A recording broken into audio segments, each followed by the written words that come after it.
Bonne journée. J'inviterai M. Michel Benoît, qui a une question sur le transport à M. Bergeron. Bon matin, M. Benoît. Bonjour tout le monde. Une image vaut 1000 mots. RDI nous a montré un rouleau compacteur. Chapeau, Chantal Rouleau. Maintenant, on vit avec un plan triennal d'immobilisation avec peu de marge de manœuvre.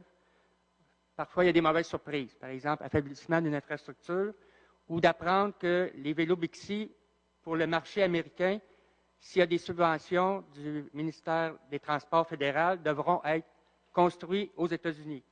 Et l'interprétation du chef conseil de la Federal Transportation Authority a divisé le système de vélo en 5 morceaux. La camionnette, le vélo, les bornes de stationnement, le système de perception, le système central de contrôle. Donc, c'est du métal, il va falloir que ce soit construit aux États-Unis.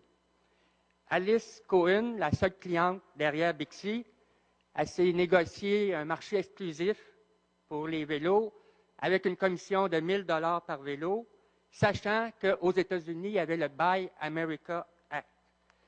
On a présenté un plan d'affaires bidon pour 2011. Pour Barcelone, on disait qu'on vendrait 1600 vélos, mais quand je fais une recherche, je découvre que déjà en 2008, le compétiteur Clear Channel avait fait une entente avec Barcelone pour 10 ans. C'est impossible qu'on vende des Bixi à Barcelone. Madrid, ça tombe à 0. Lisbonne, ça tombe à 0. Donc, il nous reste Boston avec 400 vélos pour 2011. Et imaginez qu'on va avoir une belle surprise dans l'état financier du 31 décembre. Votre question, Ce matin, M. oui, Benoît? il manque 750 vélos. Dans un contexte de veille technologique, d'espionnage industriel, il manque 750 vélos. Moi, j'ai déclaré à la Sûreté du Québec une fraude comptable. M. Bergeron, comment vous réagissez à tout ça? Merci, M. le Président. Merci, M. Benoît. Vous êtes opiniâtre, M. Benoît, c'est le moins qu'on puisse dire.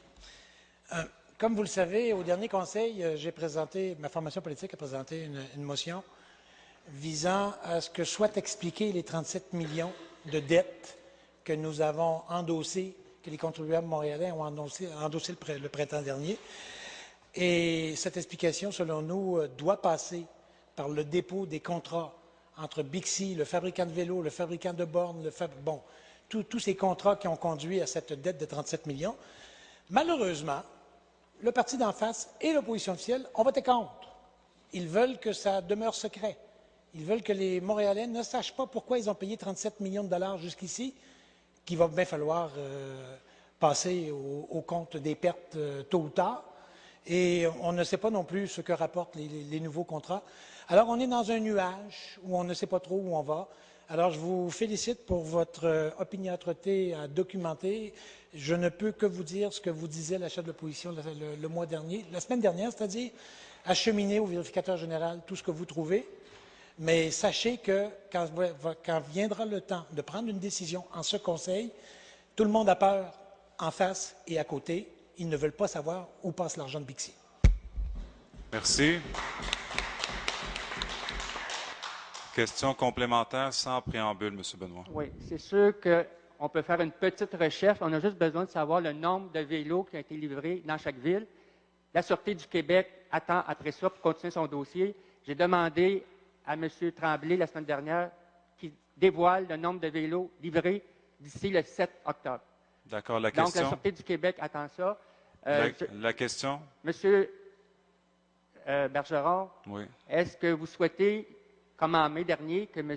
Roger Plamondon, qui en gère pas mal, qui connaît pas mal tout le dossier, vienne répondre aux questions des élus? D'accord. La question est posée. M. Bergeron. Merci, M. le Président. Je me souviens que M. Plamondon nous a livré un merveilleux spectacle d'équilibristes, mais on a eu très peu d'informations. Alors, la reprise de cet exercice ne nous conduirait nulle part. Ce qu'il vous faut, M. Benoît, c'est d'acheminer au vérificateur général les informations que vous avez et de continuer. Vous avez alerté la Sûreté du Québec. Continuez à le faire. Moi, je vais continuer mon travail de mon côté, comme avec ma formation politique. Tôt ou tard, le voile va se lever sur Bixi. S'il faut attendre après l'élection de novembre 2013, bien, ça sera en novembre 2013. Merci, M. Bergeron. Merci, M. Benoît.